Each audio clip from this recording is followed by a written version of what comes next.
तो उत्तर प्रदेश के विधानसभा चुनाव में ज्यादा वक्त नहीं बचा है और उससे पहले ही समाजवादी पार्टी और कांग्रेस के बीच में खींचतान की स्थिति बनती हुई नजर आ रही है। वो भी उसी फॉर्मूले को लेकर जो है सीट शेयरिंग का फॉर्मूला। अक्सर हमने देखा है कई कांग्रेस नेता मंच से इस बात को कहते हैं कि 70-30 वाला 80-20 वाला फॉर्मूला नहीं चलेगा, अपनी शर्तों पर हम समाजवादी पार्टी से सीटें मांगेंगे। मगर समाजवादी पार्टी ने अब मंथन करना शुरू कर दिया है और मंथन के बाद यह तय कर लिया है कि 70 से 80 सीटें ही 403 में से कांग्रेस को दी जाएंगी। अगर आपको चुनाव लड़ना है तो लड़ें, वरना आगे बढ़े। इस तरह की स्थिति इस वक्त है। हालांकि अखिलेश यादव ने एक और नया फॉर्मूला तय कर दिया है अपने टिकट बंटवारे को लेकर। तमाम चीजें हैं, इस पर चर्चा करेंगे। मेरे साथ स्टूडियो में मेरे सहयोगी अरुण मौजूद हैं। अरुण, कांग्रेस की लाइन तय कर दी है समाजवादी पार्टी ने। अखिलेश यादव पहले भी कहते रहे कि सीट नहीं जीत जरूरी है, बल्कि कांग्रेस कहती है हमें अपनी शर्तों पर सीटें चाहिए। क्या चल रहा है अंदर?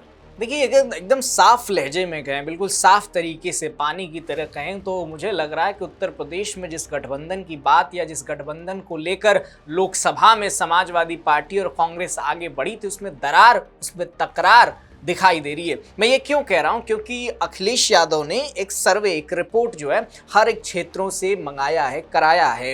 आलोक रंजन पूर्व IAS अधिकारी हैं, उन्होंने इसका नेतृत्व किया है समाजवादी पार्टी की तरफ से।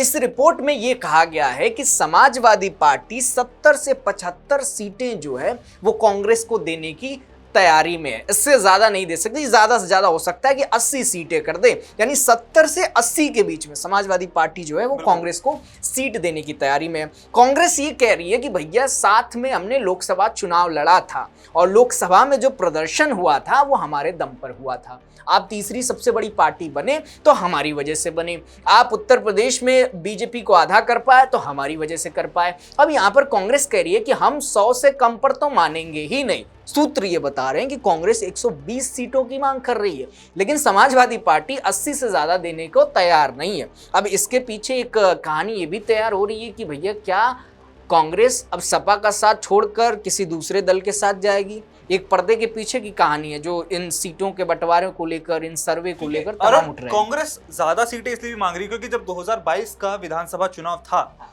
उस वक्त कांग्रेस कई ऐसी सीटें थी जहां पर दूसरे नंबर पर रही। लगभग 49 से 50 सीटें ऐसी थी पूरे उत्तर प्रदेश में। उन सीटों के दम पर वो कह रहे हैं कि हमें अब ज्यादा सीटें चाहिए। हो सकता है जहां हमारी 49 सीटों पर हम दूसरे नंबर पर रहे, उसमें से आधी सीटों पर हम जीत के आ जाए।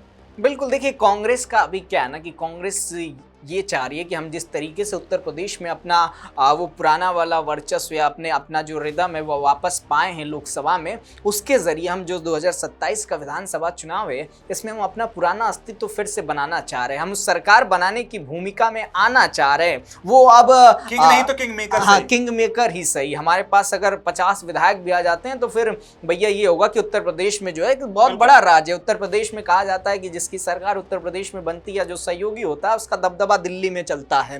तो अब जो है कांग्रेस इसी फिराक में है कि क्या वो 50 विधायकों के साथ या 100 से ज्यादा सीटों पर लड़कर अपनी मजबूती, अपनी स्थिति उत्तर प्रदेश में इतना मजबूत कराना चाह रही है कि वो अपना दमखम या कहें अपना पुराना वर्चस्व कायम कर सके। लेकिन एक चीज यहाँ जो अजीब नजर आती है अरुण, वो ये कि समाजवादी पार्टी तय कर चुकी है कि भाई हम आपको इतनी सीटें देंगे। आपने लोकसभा चुनाव में आपने 18 सीटों पर चुनाव लड़ा जिसमें से आप 6 सीटें जीते, बल्कि उससे कहीं ज्यादा सीटों पर चुनाव लड़ा समाजवादी पार्टी ने और उनका फायदा भी उसको मिला।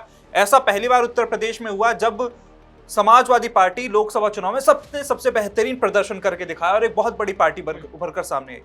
क्या उसी आधार पर 2027 का फॉर्मूला तय करने जा रही है समाजवादी पार्टी? क्योंकि देखिए अपने 18 में से 6 वो मार्जिन वो लेके चल रहे हैं। बिल्कुल, देखिए समाजवादी पार्टी बिल्कुल वही 2024 का लोकसभा चुनाव वाला फॉर्मूला अपना रही है। वो चाहे टिकट बंटवारे को लेकर हो या सीटों के बंटवारे को लेकर। हम पहले एक की बात कर लेते हैं, टिकट बंटवारे को। देखिए समाजवादी पार्टी इस बार जो अखिलेश यादव है वो हर एक विधानसभा क्षेत्र, 403 विधानसभा सीटें हैं उत्तर प्रदेश में, हर एक विधानसभा सीटों पर सर्वे करा रहे हैं। इन सर्वे में ये हो रहा है कि वहां के जो लोकल नेता है समाजवादी पार्टी से जुड़े हुए, उनका फीडबैक लिया जा रहा है कि अगर आपके क्षेत्र में 10 नेता हैं, तो इन 10 नेताओं में से सबसे ज्यादा प्रभाव किसका। फिर उस पर उस रिपोर्ट में वो सारे आंसर नोट किए जा रहे हैं। वो रिपोर्ट अखिलेश यादव के पास जा रही है, फिर वहां तय किया जा रहा है कि इस नाम पर आप मुहर लगा दीजिए कि इसको यहाँ पर टिकट दी जाएगी। पहली बात। दूसरी बात इसमें यह है कि अखिलेश यादव अब ये भी देख रहे हैं कि आपने पिछले 5 सालों में उस क्षेत्र में काम क्या किया है। अगर आपको पदाधिकारी के तौर पर वहां पर तैनात किया गया है तो क्या आप एक कमरे में बैठकर केवल सोशल मीडिया पर तमाम पोस्टें कर रहे थे या फिर क्षेत्र में जाकर कुछ काम भी किया है समाजवादी पार्टी को लेकर। तो ये वाली जो तरजीह है, ये वाली जो प्लानिंग है, इसको लेकर अखिलेश यादव ने 2024 में भी उतरे थे और इसी प्लानिंग के साथ 2027 में उतरे। दूसरी बात, जब सीटों के बंटवारे की बात आ रही है कि कांग्रेस को कितने देंगे, समाजवादी पार्टी कितने पे लड़ेगी, तो समाजवादी पार्टी, क्योंकि अगर समाजवादी पार्टी की बात कर रहे हैं अरुण, तो उन पर एक आरोप ये भी लगता है कि करीबियों को टिकट दे देते। हाँ बिल्कुल, परिवार वालों को टिकट दे देते हैं, परिवार वालों जो परिवार के लोग हैं उनके जो करीबी उनको टिकट मिल जाते हैं। ये 2024 में हमने देखा, जब उन्होंने टिकट का बंटवारा किया तो हमने देखा ये आरोप उन पर लगे और बड़े तौर पर आरोप लगाया गया, चाहे वो मायावती हो या फिर कोई और विपक्ष के नेता, उन्होंने भी उन पर आरोप इसी तरीके के लगाए। बिल्कुल, देखिए अगर आप जब परिवारवाद पर जाएंगे तो आप 2024 का हम लोकसभा उठाकर देख लेते हैं कि अखिलेश यादव के परिवार में कौन कौन सांसद एक ही परिवार से। खुद अखिलेश यादव हैं, उनकी पत्नी डिम्पल यादव हैं, धर्मेंद्र यादव हैं, इसके अलावा उनके जो भतीजे हैं वो भी यहाँ पर सांसद हैं। तो इनके परिवार से जो ये 4-5 सांसद निकल रहे हैं, इसके अलावा जब विधायकों की भी श्रेणी में जाएंगे तो अपने परिवार से बड़ी वो आप शिवपाल यादव का नाम जोड़ लीजिए, उसमें कुछ और नाम जोड़ लीजिए जो उनके परिवार से ताल्लुक रखते हैं, इन लोगों को टिकट दिया जाता है। तो अखिलेश यादव पर ये परिवारवाद का टैग तो लगता रहा है, लेकिन अखिलेश यादव इस बात पर भी जोर देते हैं कि अगर हम अपने परिवार से 5 लोगों को टिकट देकर 5 सीट अपने खेमे में ला ले रहे हैं तो इसमें बुराई क्या है। लेकिन इस पर भारतीय जनता पार्टी ये कहती है कि भैया जब तुम्हें अपने ही परिवार को टिकट देकर जिताना है तो फिर बाकी उम्मीदवारों की जरूरत क्या है। उनके पीडीए को परिवार डेवलपमेंट अथॉरिटी बोलने लगती है। हाँ, भारतीय जनता पार्टी ये नाम भी देने लगती है। हालांकि कांग्रेस की बात कर रहे थे अरुण, आप कांग्रेस में टिकट बंटवारे को लेकर जो एक चीज है वो ये कि प्रदेश अध्यक्ष अजय राय वो अलग अलग क्षेत्रों में घूमकर अलग अलग जगह पर जाकर सर्वे कर रहे हैं, वो अपनी रिपोर्ट एक अलग तैयार कर रहे हैं। वो जो रिपोर्ट नेतृत्व को भेजेंगे, क्या उसके आधार पर टिकट दिए जाएंगे या फिर पार्टी नेतृत्व तय करेगा कि हमें किस चेहरे पर दांव लगाना है? देखिए अभी तो कांग्रेस के साथ एक बहुत बड़ी स्थिति कहें या पर्दे के पीछे जो चल रहा है वो ये चल रहा है कि कांग्रेस अपना दूसरा साथी तलाश रही पिछले कुछ दिनों में। अजय राय इसमें बड़ी भूमिका निभा रहे हैं। इसका ये जो मैं कह रहा हूँ, इस बात में गहराई या कहें इस बात में सच्चाई इस तरीके से जानिए कि बाराबंकी से सांसद हैं तनुज पुनिया बीते दिनों मायावती के आवास पर जाते हैं उनसे मुलाकात करने के लिए। हालांकि मायावती नहीं मिलती हैं। जब वो मिलने जाते हैं तो इस बात का वो संदेह या कहें इस बात की जो चर्चाएं हैं वो राजनीतिक गलियारों में होने लगती हैं कि क्या कांग्रेस अब समाजवादी पार्टी के साथ दूर होकर बसपा के साथ, मायावती के साथ जाने की तैयारी में। इसके पीछे 2-3 कारण बताए जा रहे हैं। ये पहला कारण तो यही कि सीटों का बंटवारा, कि जितनी सीटें समाजवादी देने को तैयार है उतने पर कांग्रेस सहमत नहीं, क्योंकि कांग्रेस को लग रहा है कि अगर हम अकेले लड़ेंगे तो ज़्यादा बेहतर कर पाएंगे। और वहाँ पर राहुल गांधी ये भी सोच रहे हैं कि अगर हम बसपा के साथ आ गए तो जिन मुद्दों पर हमने लोकसभा में लड़ा था, जो हम संविधान की कॉपी दिखाकर लड़े थे, उसी संविधान की बात करके हम बसपा के साथ जुड़ेंगे और कहेंगे कि मायावती भी वही बात करती है, हम भी वही बात करते हैं और हम जो है विधानसभा में ज़्यादा सीटें निकाल लेंगे। और सबसे बड़ी बात कि अभी देखिए सीटों को लेकर अजय राय जो प्लानिंग कर रहे हैं कि किन नेताओं को किन किन क्षेत्रों में उतारा जाए। अजय राय का लेकर जो विचारधारा है समाजवादी पार्टी से, वो बिल्कुल अलग दिखाई देता है। जब हम केंद्र में जाते हैं तो राहुल गांधी और अखिलेश के बीच एक अलग बॉन्डिंग नजर आती है। जब उत्तर प्रदेश में आते हैं तो अजय राय और अखिलेश यादव के बीच थोड़ी अलग वो खटपट नजर आती है। हाँ, क्योंकि अजय राय नहीं चाहते हैं कि उत्तर प्रदेश में समाजवादी पार्टी के साथ मिलकर हम आगे बढ़े।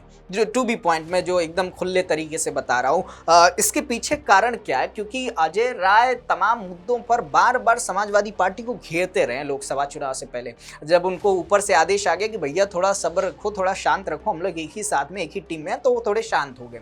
अब अजय राय इस प्लानिंग में है, वो ये आंकड़ा जुटा रहे हैं हर एक क्षेत्रों में जाकर, खासकर वो जिस बनारस क्षेत्र से अभी संसदीय का चुनाव लड़ते हैं या जिस पूर्वांचल से वो ताल्लुक़ रखते हैं, वहाँ पर वो उन जगहों पर जा रहे हैं और ये देख रहे हैं कि हमारा लोकसभा में प्रदर्शन कितना था, हमारे वोट परसेंटेज कितने थे। 2022 के विधानसभा में हमारी रैंकिंग और वोटों की जो वो कहते हैं कि आंकड़ा था, उसमें हमारा स्टैंड कहाँ था। उसके आधार पर वो उन नेताओं को तवज्जो देने की कोशिश कर रहे हैं, उनकी एक लिस्ट तैयार कर रहे हैं और इस लिस्ट के साथ वो दिल्ली आला कमान उस लिस्ट को भेजेंगे। फिर वहां से उन नामों में आप कहेंगे तो ये तय है कि लगभग उनकी रिपोर्ट के आधार पर नाम तय किए जाएंगे। मगर देखने लायक बात वाकई में यही होगी कि क्या जो फॉर्मूला समाजवादी पार्टी सेट करने वाली है कांग्रेस के लिए, क्या कांग्रेस उस पर सहमत होती है या नहीं, ये तो वक्त ही बताएगा। लेकिन ये बात बिल्कुल तय है कि 2027 से पहले ये जो घमासान मचा हुआ है बेहद दिलचस्प है। और क्या वाकई में खटपट है दोनों पार्टियों के बीच में, या सब कुछ स्थिति सामान्य रहने वाली है? आपका इस बारे में क्या कहना है, कमेंट सेक्शन में हमें जरूर बताएं।